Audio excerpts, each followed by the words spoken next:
Ce TP permet de mettre en évidence le métabolisme de la levure. Nous utiliserons le capteur oxymètre, une sonde à oxygène, le capteur CO2 mètre, une sonde à CO2, le capteur à éthanol, une sonde à éthanol, le bioréacteur et son bloc alimentation 12 volts, une interface Foxy.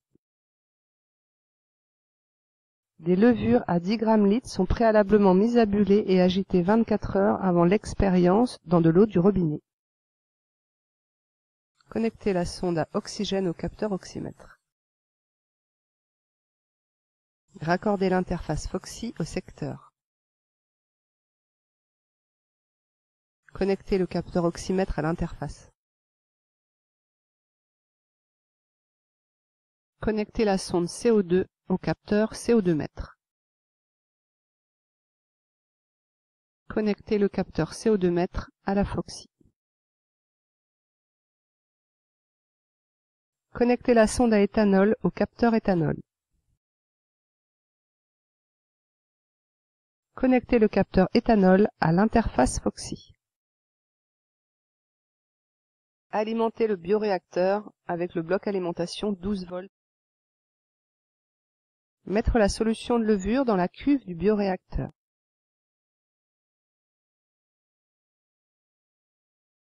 Placez le turbulent au fond de la cuve.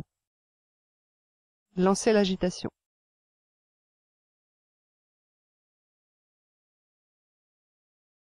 Fermez le bioréacteur. S'assurer que les sondes sont étalonnées. Placez les 3 sondes dans le bioréacteur.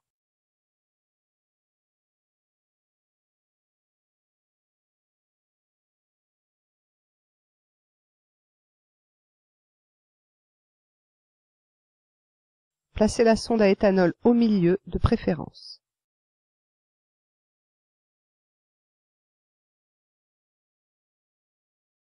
Tapotez les sondes pour évacuer les bulles d'air. Connectez l'interface Foxy à l'ordinateur. L'atelier scientifique se lance automatiquement.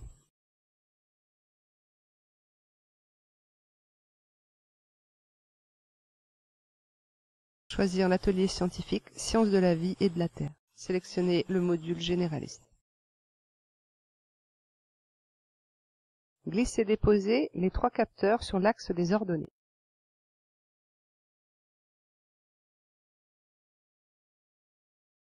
Cliquez sur le capteur O2. Sélectionnez O2O dans l'onglet Calibre. Cliquez sur le capteur CO2. Sélectionnez CO2O dans l'onglet Calibre. Cliquez sur le capteur éthanol. Sélectionnez éthanol dans l'eau et 20 grammes par litre dans l'onglet Calibre. Glissez-déposez l'horloge sur l'axe des abscisses. Réglez une durée égale à 25 minutes et un nombre de points de 301. Lancez l'acquisition en cliquant sur le feu tricolore. Cliquez sur Lancer. Attendre la stabilisation des valeurs et injecter la solution de glucose à 20 grammes litre. Ce TP nous a permis de mettre en évidence une production d'éthanol des levures lorsque celles-ci sont privées d'oxygène.